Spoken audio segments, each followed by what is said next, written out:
2014 ശാന്തമായൊരു ദിവസം. ജീവിതത്തിൽ വലിയ മാറ്റങ്ങളൊന്നും സംഭവിക്കാത്തതുപോലെ തോന്നുന്ന ഒരു സാധാരണ ദിവസം.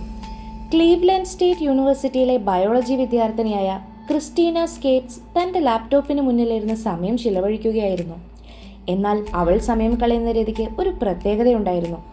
കാരണം പലർക്കും ബോറടിപ്പിക്കുന്നതായി തോന്നുന്ന പഴയ സെമിത്തേരി രേഖകൾ പരിശോധിക്കുന്നത് അവൾക്കൊരു ഹരമായിരുന്നു. ഓരോ പേരിനു പിന്നിലും ഒരു ജീവിതമുണ്ടെന്ന ബോധ്യം അവൾക്കുണ്ടായിരുന്നു. അതുകൊണ്ടാണ് അവൾ ആ ദിവസം സ്ക്രീനിലൂടെ പതുക്കെ സ്ക്രോൾ ചെയ്തുകൊണ്ടിരിക്കുമ്പോൾ ഒരു വരിയിൽ അവളുടെ ശ്രദ്ധ പെട്ടെന്ന് ഉടക്കിയത്.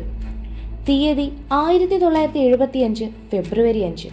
എന്നാൽ അതിനടുത്ത വരിയിൽ മരിച്ച വ്യക്തിയുടെ പേരുണ്ടായിരിക്കേണ്ടിടത്ത് ഒരു പേര് പോലും ഇല്ലാതെ എഴുതിയിരുന്നത് അൺനോൺ വൈറ്റ് ഫീമെയിൽ ബോൺസ് എന്നൊരു വിവരണം മാത്രമായിരുന്നു. ആ നിമിഷം തന്നെ ക്രിസ്റ്റീനയ്ക്ക് അതൊരു സാധാരണ എൻട്രി മാത്രമല്ലാതെ ഒരു അസ്വസ്ഥതയായി മാറി. കാരണം ഒരു മനുഷ്യന്റെ ജീവിതം മുഴുവൻ ഇങ്ങനെ ഒരു വാചകത്തിൽ ചുരുങ്ങിപ്പോകുന്നത് അവൾക്ക് അംഗീകരിക്കാൻ പോലും കഴിഞ്ഞില്ല. ആ ഒരു വരി അവളുടെ മനസ്സിൽ പതിഞ്ഞുപോയി. ദിവസങ്ങൾ കടന്നുപോയിട്ടും അതവളെ വിട്ടുപോയില്ല. അവൾ പഠിക്കുമ്പോഴും ഭക്ഷണം കഴിക്കുമ്പോഴും ഉറങ്ങാൻ ശ്രമിക്കുമ്പോഴും ആ ചിന്ത വീണ്ടും വീണ്ടും അവളുടെ മനസ്സിലേക്ക് തിരിച്ചെത്തി. ആ പെൺകുട്ടി ആരായിരിക്കും എന്ന ചോദ്യം അവളെ അലട്ടിത്തുടങ്ങി. കാരണം അവൾക്കും ഒരു കുടുംബമുണ്ടായിരിക്കാം, അവളും ഒരുപാട് സ്വപ്നങ്ങൾ ഉണ്ടായിരുന്ന ഒരു പെൺകുട്ടിയായിരിക്കാം. പക്ഷേ ഇപ്പോൾ അവളുടെ പേര് പോലും ഇല്ലാതെ അവൾ ഒരു വരിയിൽ ഒതുങ്ങിപ്പോയത് ക്രിസ്റ്റീനയ്ക്ക് സഹിക്കാനായില്ല. അവൾക്ക് അന്ന് അറിയില്ലായിരുന്നു ഈ ചെറിയ ചോദ്യമാണ് പിന്നീട് ഒരു വലിയ അന്വേഷണമായി മാറി പതിറ്റാണ്ടുകൾ പഴക്കമുള്ള ഒരു കൊലപാതകത്തിന്റെ സത്യം പുറത്തു കൊണ്ടുവരാൻ പോകുന്നതെന്ന്. എന്തായിരുന്നു ആ സംഭവം? ആരായിരുന്നു ആ പേര് പോലും ഇല്ലാതിരുന്ന പെൺകുട്ടി? ഈ കേസ് എങ്ങനെ തെളിയിക്കപ്പെട്ടു? വരൂ, ഇന്ന് നമുക്ക് ഈ കേസിനെ പറ്റിയാണ് സംസാരിക്കാനുള്ളത്. Welcome to Crime folio.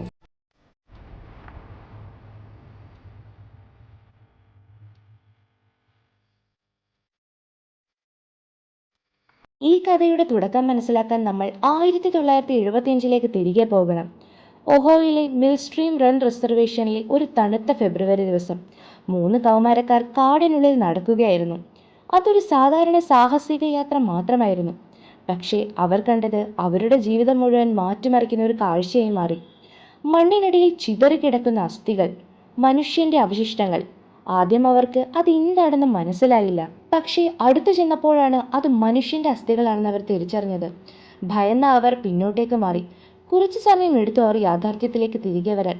പിന്നെ പോലീസിനെ വിളിച്ച് അവർ കാര്യങ്ങൾ അറിയിച്ചു. പോലീസ് എത്തിയപ്പോൾ അവർക്കുടൻ തന്നെ ഇതൊരു സാധാരണ മരണമല്ലെന്ന് മനസ്സിലായി. സ്കൾ പരിശോധിച്ചപ്പോൾ തലയോട്ടിയുടെ ഇടതുവശത്ത് ഒരു 24 കാലിബർ വെടിയുണ്ട കുടുങ്ങിയിരിക്കുന്നു എന്നവർ കണ്ടെത്തി. അതായത് ഇതൊരു വ്യക്തമായ കൊലപാതകമായിരുന്നു. എന്നാൽ അതിനപ്പുറം എല്ലാം അനിശ്ചിതമായിരുന്നു. കാരണം ശരീരം പൂർണ്ണമായിരുന്നില്ല. മാസങ്ങളോളം കാട്ടിൽ കിടന്നതിനാൽ കാലാവസ്ഥയും മൃഗങ്ങളും ചേർന്ന് അത് തകർത്തിരുന്നു. പ്രധാനമായ തെളിവുകൾ ഇല്ലായിരുന്നു. താടിയില്ലാതിരുന്നതിനാൽ മുഖത്തിന്റെ ഘടന മനസ്സിലാക്കാൻ കഴിഞ്ഞില്ല. പല്ലുകൾ കൂടുതൽ നഷ്ടപ്പെട്ടതിനാൽ തിരിച്ചറിയാനും കൂടുതൽ ബുദ്ധിമുട്ടായി. അന്വേഷണ ഉദ്യോഗസ്ഥർക്ക് പറയാൻ കഴിഞ്ഞത് വളരെ പരിമിതമായ കാര്യങ്ങൾ മാത്രമായിരുന്നു. അവളൊരു യുവതിയായിരിക്കാം, ഏകദേശം 20 വയസ്സുള്ള ഒരാൾ. അവളെ അടുത്തെവിടെയോ വെച്ച് വെടിവെച്ച് കൊന്നതാണ്. അതിനുശേഷം അവളുടെ ശരീരം കാട്ടിൽ ഉപേക്ഷിച്ചിരിക്കുന്നു. അന്വേഷണം തുടർന്നു. പക്ഷേ ഒരു വലിയ പ്രശ്നമുണ്ടായിരുന്നു. അവൾ ആരായിരുന്നു എന്ന് മനസ്സിലാക്കാൻ ഒരു വഴിയുമില്ലായിരുന്നു. ഒരു മിസ്സിംഗ് റിപ്പോർട്ടുമായും ഈ കേസ് പൊരുത്തപ്പെടുന്നുണ്ടായിരുന്നില്ല. തങ്ങളുടെ മക്കളെ കാണാനില്ല എന്ന് പറഞ്ഞ് ഒരു കുടുംബം മുന്നോട്ട് വന്നതുമില്ല. ദിവസങ്ങൾ ആഴ്ചകളായി മാറി, ആഴ്ചകൾ മാസങ്ങളായി മാറി. ഒടുവിൽ കേസ് പതുക്കെ കോൾഡ് കേസായി മാറി തുടങ്ങി.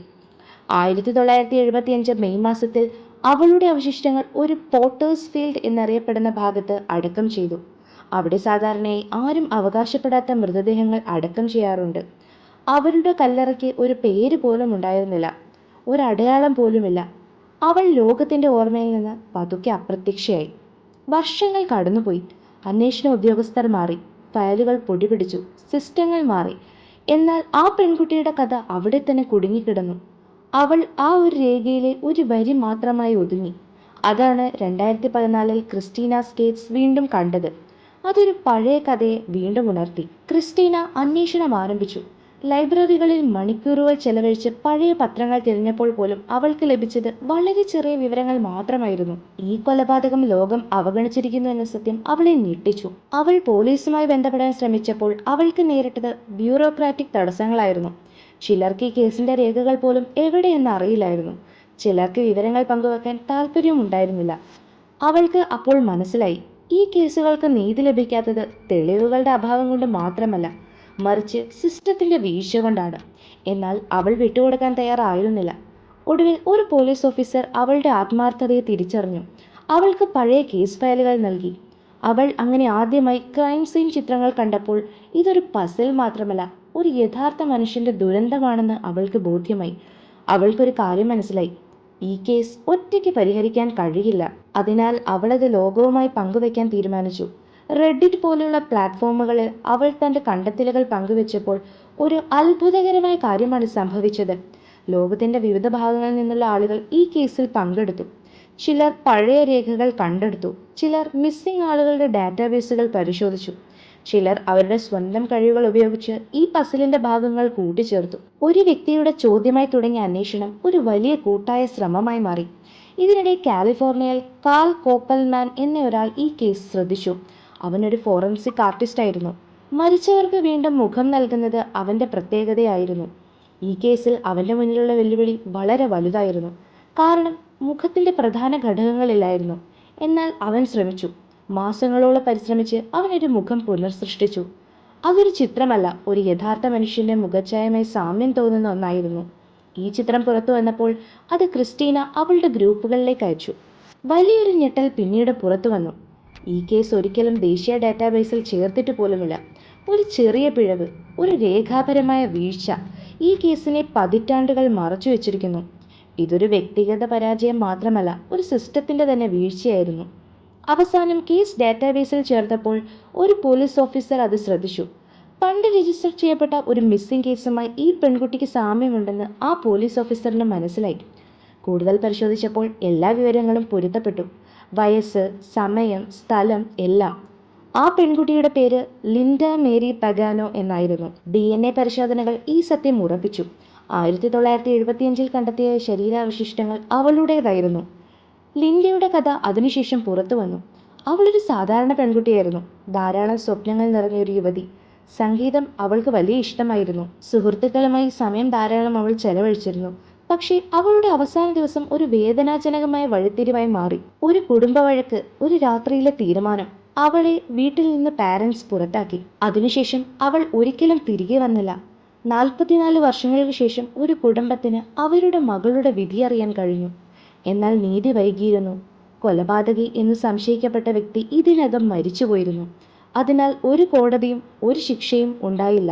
എന്നാൽ അതിനപ്പുറം ഒരു വലിയ വിജയമുണ്ടായിരുന്നു. ഒരു മനുഷ്യൻ ആരാണെന്ന് തിരിച്ചറിഞ്ഞു. അവളുടെ പേര് വീണ്ടും ലോകം ഉച്ചരിച്ചു. ഒരു കോളേജ് വിദ്യാർത്ഥിനിയുടെ പിടിവാശി, ഒരു കമ്മ്യൂണിറ്റിയുടെ സഹകരണം, ഒരു ആർട്ടിസ്റ്റിന്റെ കഴിവ്, ഇവയെല്ലാം ചേർന്നാണ് ഈ കഥ സാധ്യമായത്. ഇതൊരു കൊലപാതകത്തിന്റെ കഥ മാത്രമല്ല, ഇത് മറന്നുപോയവരെ ഓർക്കുന്നവരുടെ കഥ കൂടിയാണ്. ഇന്നും ലോകത്തിന്റെ എവിടെയോ പേരില്ലാതെ കിടക്കുന്ന കഥകൾ ഉണ്ടാകും. അവയെ കണ്ടെത്താൻ ഇതുപോലെ ഒരു ക്രിസ്റ്റീന മാത്രം മതി.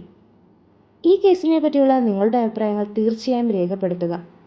അടുത്ത വീഡിയോയിലൂടെ കാണും വരേക്കും സുരക്ഷിതരായിരിക്കുക.